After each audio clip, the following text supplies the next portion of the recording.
எங்களை அதிகமாய் நேசிக்கிற எங்கள் அன்பின் பரலோக பிதாவே, தருமையான நல்ல நாளுக்காய் நாங்கள் நன்றி செலுத்துகிறோம் ஐயா. நீர்தான் எங்களுடைய தகப்பன், நீர்தான் எங்களுடைய பிதா, நீர்தான் எங்களுடைய எல்லாவுமாய் இருக்கிறீரப்பா. இந்த நேரத்திலும் இந்த டிவி நிகழ்ச்சி ஊடாக யாரெல்லாம் இதை பார்க்கின்றார்களோ, இந்த வார்த்தைகளை கேட்கின்றார்களோ, என் தேவனாய கர்த்தர் இறங்கி வரும்படியாய் செபிக்கிறோம் ஐயா. சகல துதி கன மகிமை உமக்கு ஒருவருக்கே செலுத்துகிறோம்.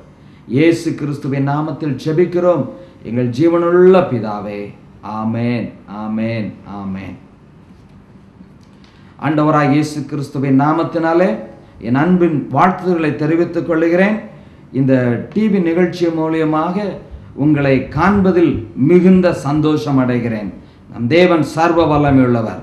அவர் நேற்றும் இன்றும் மாறாதவராய் இருக்கிறார். அவர் சர்வ வல்லமையுள்ள தேவன். அவர் சொல்ல ஆகும், அவர் கட்டளையிட நிற்கும். நாம் தேவனுடைய வார்த்தைகளை தியானிக்க போகிறோம். இருதயம் ஆண்டவரை நோக்கி இருப்பதாக ஒரு எதிர்பார்ப்போடு கூட இந்த டிவி நிகழ்ச்சி முன்பதாக நீங்கள் இருக்கும்படியாய் நான் தாழ்மையோடு கேட்டுக்கொள்கிறேன். கர்த்தர் நிச்சயமாக உங்களோடு கூட பேசுவார். அவர் பேசுகிற தேவன், அவர் ஜீவனுள்ள தேவன். ஓ ஹல்லேலூயா! உங்கள் துக்கம் சந்தோஷமாய் மாறும்படியாய் தேவன் தன்னுடைய வார்த்தையை உங்களுக்கு அனுப்பி தருவார். நீங்கள் எதிர்பார்த்திருக்கிற நன்மையை தந்து அவர் உங்களை ஆசீர்வதிக்கிற தேவன்.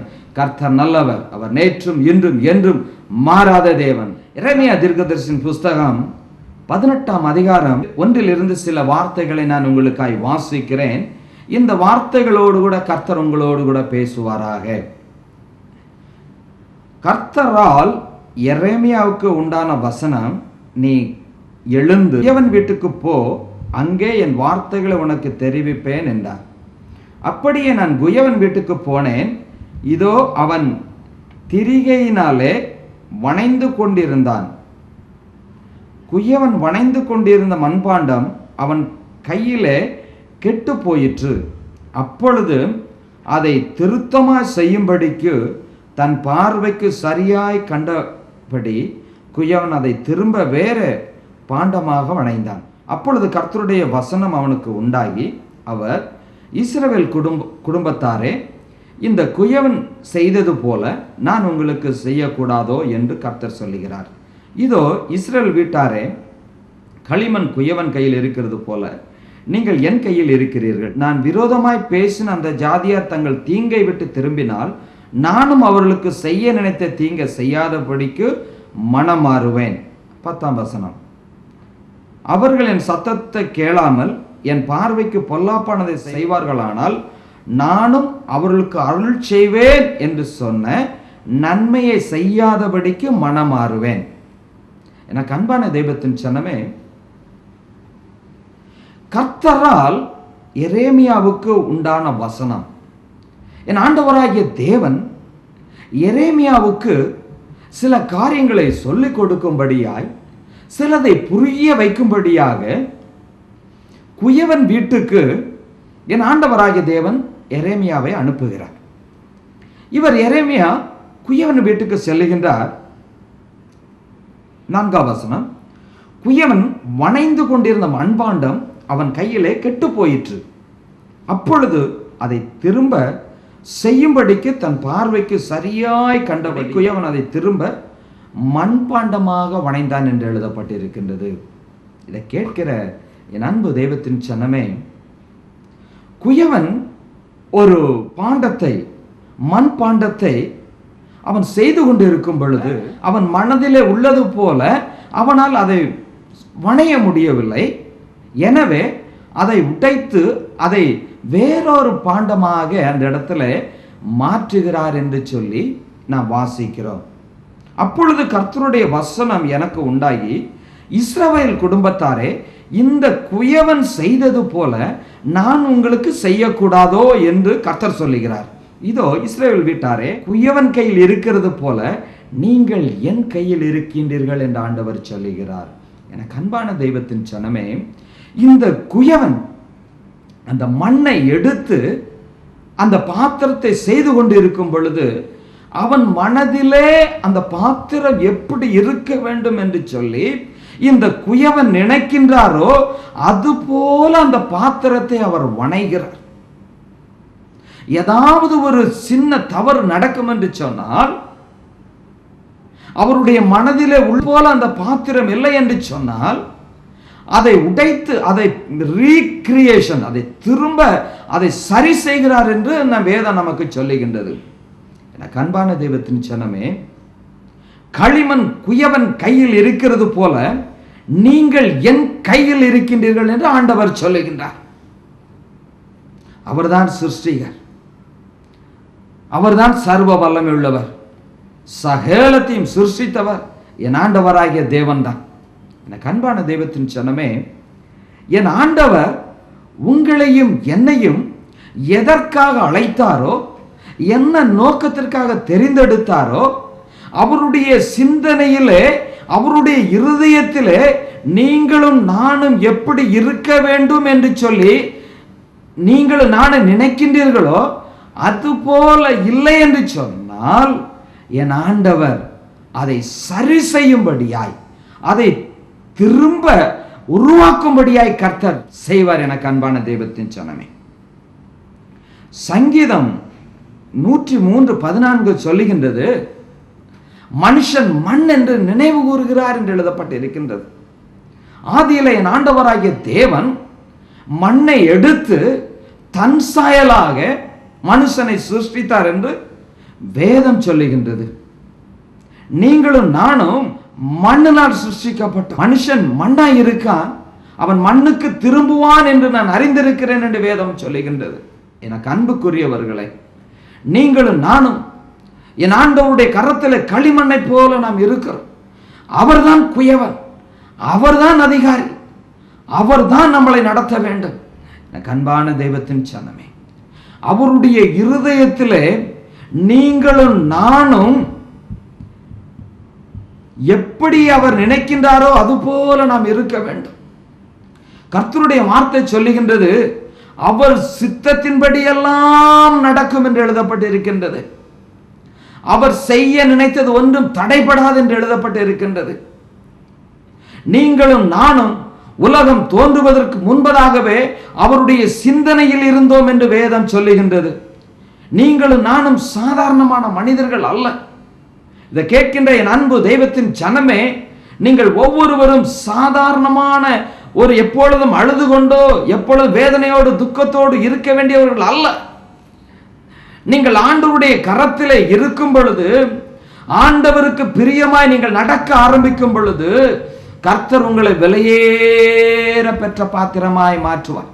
அன்பு தெய்வத்தின் ஜனமே, ரோமர் 9:21 சொல்லுகின்றது, என் ஆண்டவராகிய தேவன் சிலரை கனமான பாத்திரமாய் சிருஷ்டிக்கிறார், சிலரை கனவீனமான பாத்திரமாய் சிருஷ்டிக்கிறார். நீங்கள் என் தேவனுடைய திட்டத்திற்கு, அந்த கிரியேட்டர், அதை வணைகிறவர், அதை உருவாக்குறவர் சித்தத்தின்படி, அவருடைய இருதயத்தில் உள்ள சிந்தையின்படியே நீங்கள் வாழ வேண்டும் என்று நீங்கள் உங்களை ஒப்புக் கொடுக்கும் பொழுது உங்களை அவரை கனமான பாத்திரமாய் மாறுவார். இந்த நாளிலே நீங்களும் நானும் சில நேரங்களில் வேதனைப்படுவதற்கு காரணம் என்ன? அந்த கிரியேட்டர், அதை உருவாக்குறவருக்கு ஏற்றபடி நம்மை ஒத்து கொடுக்காமல் இருப்பது நிமித்தமாகவும், அவர் என்னை வணைய வேண்டும், அவர் என்னை உருவாக்க வேண்டும் என்று சொல்லி, அவர் விரும்புகிறபடி நான் நடக்க வேண்டும் என்று சொல்லி, நம்முடைய மன விருப்பத்தின்படி நடக்க ஆரம்பிப்பதினாலே சில நேரங்களிலே வேதனைகளும் துக்கங்களும் கஷ்டங்களும் அவமானங்களும் நிந்தனைகளும் நம்முடைய வாழ்க்கையில உருவாகிறது. எனக்கு அன்புக்குரியவர்களே, உடைய தோல்விக்கு காரணம் என்ன? உடைய வேதனைக்கு காரணம் என்ன? இதோ உன்னை என் உள்ளங்கையில் வரைந்து வைத்திருக்கிறேன் என்று ஆண்டவர் சொன்னாரே, உன் மதில்கள் எப்போதும் எனக்கு முன்பாக இருக்கிறது என்று சொல்லி இருக்கிறாரே. என் ஆண்டவர் அவன் யோபையும் அவன் குடும்பத்தையும் சுற்றி வேலையடைத்தார் என்று எழுதப்பட்டிருக்கின்றதே. உங்களை சுற்றி ஒரு பாதுகாப்பு இருக்க வேண்டுமா? நீங்கள் தேவனுடைய கரத்தில் இருக்க வேண்டுமா? அந்த சிருஷ்டிகர் என்ன விரும்புகிறாரோ அதன்படியே நாம் வாழ ஆரம்பிக்க வேண்டும். ஒரு சில வார்த்தைகளை அதே அதிகாரத்தில் நான் சொல்லுகிறேன். 8ஆம் வசனம், தீங்கை விட்டு திரும்பினால் நானும் அவர்களுக்கு செய்ய நினைத்த தீங்கை செய்யாதபடிக்கு மனம் மாறுவேன் என்று ஆண்டவர் சொல்லுகிறார். வேதவசனம் சொல்லுகின்றது, என் ஆண்டவராகிய தேவன் அவர் மனம் மாறுகிற தேவன் இல்லை என்று சொல்லி. இங்கே எழுதப்பட்டிருக்கின்றது, நீங்கள் இப்பொழுது இருக்கிற உங்கள் பொல்லாத வழிகளை விட்டு திரும்பினால் நானும் உங்களுக்கு தீங்கு செய்வேன் என்று சொன்னதை செய்யாதபடிக்கு நான் திரும்புவேன். எனக்கு அன்பான தெய்வத்தின் சனமே, எனக்கு அன்புக்குரியவர்களே, யோனா ஆண்டவருடைய வார்த்தையை சுமந்து சென்றார். நினிவே பட்டணம் கவிழ்க்கப்படுகிறது என்று சொல்லி தீர்க்கதரிசி சொன்னார். ஆண்டவரும் அதை செய்யத்தான் நினைத்தார். அவர் நினைத்ததைத்தான் சொன்னார். யோனா சொல்லிவிட்டு எப்பொழுது அழிவு நடக்கும் என்று சொல்லி அந்த வார்த்தை, அவர் சொன்ன வார்த்தை நிறைவேறும் என்று யோனாவுக்கு தெரியும். அது நிறைவேறும், எப்பொழுது அழிவு நடக்கும் என்று சொல்லி அவர் பார்த்து கொண்டிருந்தார். நம்முடைய தேவன், நம்முடைய ஆண்டவராகிய தேவன் மனதுருக்கம் உள்ள தேவன். அவருடைய மனதுருக்கத்திற்கு அளவே இல்லை. நீ இந்த நாளிலே பாவம் செய்து கொண்டே இருக்கின்றாயோ? தேவனுடைய திட்டத்தை விட்டு விலகி இருக்கின்றாயோ? தேவ கோபம் உன் மீது வந்து விட்டதோ? என் ஆண்டவர் மனதுருக்கம் உள்ளவர், அவர் அன்புள்ளவர், அவர் அன்புள்ளவராய் சுற்றி திரிந்தார் என்று வேதம் சொல்லுகின்றது. யூதாஸ் காரியத்து என் ஆண்டவரை காட்டிக் கொடுத்த பொழுது சிநேகிதனே என்று கூப்பிட்டார். அன்பிலே அவர் பூரணப்பட்டார். இதை விட மேலான ஒரு அன்பு யாரும் காணிக்க முடியாது. நினிவே பட்டணம் அழிப்பேன் என்று சொன்ன தேவன் அந்த இடத்துல தன்னுடைய வார்த்தையை மாற்றுகிறார், மனம் இறங்குகிறார். அழிவில் இருந்து நினிவே பட்டணம் காக்கப்படுகின்றது. வேதவசனம் அப்படித்தான் சொல்லுகின்றது. அவர்களுக்கு செய்ய நினைத்த தீங்கை செய்யாதபடிக்கு மனம் மாறினேன் என்று சொல்லப்பட்டிருக்கின்றது. நீ இந்த நாட்களில் தேவ கோபத்தினால் இருந்து கொண்டிருக்கின்றாயோ? தேவ மனிதனுக்கு விரோதமாக நீ பேசினாயோ? தேவனுக்கு பிரியமில்லாத காரியங்களை நீ செய்தாயோ? என் ஆண்டவர் சொல்லுகிறார், உனக்கு அது நிமித்தமாக சில தீங்குகள் உன்னுடைய வாழ்க்கையில வந்திருக்கின்றது. என் ஆண்டவர் சொல்லுகிறார், இதை விட்டு நீ திரும்பினால் உனக்கு ஒரு வாழ்வை கொடுப்பேன் என்று ஆண்டவர் சொல்லுகிறார். எனக்கு அன்பு தெய்வத்தின் சனமே, குயவன் கையிலே நாம் இருக்கிறோம். குயவன் விரும்புகிறபடி நாம் வாழ வேண்டும். நான் பெற்ற என்னுடைய பிள்ளைகள் என் பேச்சை கேட்க வேண்டும், நான் சொல்லுகிறபடி நடக்க வேண்டும் என்று சொல்லி நான் ஆசைப்படுகிறேன். பெற்ற தகப்பனுக்கு இதை நினைப்பதற்கு, இதை சொல்லுவதற்கு அவனுக்கு அதிகாரம் உண்டு. எனக்கு அன்பான தெய்வத்தின் சின்னமே, நீங்களும் நான் தேவனுடைய பிள்ளைகளாய் இருக்கிறோம். தேவன் விரும்புகிறபடி நாம் வாழ வேண்டும். அவர் குயவன். குயவன் கையிலே நாம் களிமண்ணை போல இருக்க வேண்டும். அவருடைய கரத்திலே நீங்கள் கிரீடமாய் இருக்க வேண்டும். எனக்கு அன்பான தெய்வத்தின் சனமே, இந்த குயவன்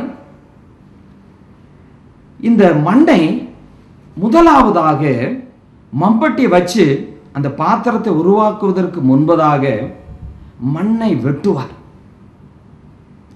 மண்ணை வெட்டி பூமியில இருந்து அந்த மண்ணை மம்பட்டியை வைத்து வெட்டி அந்த மண்ணை தனியாக எடுப்பார்.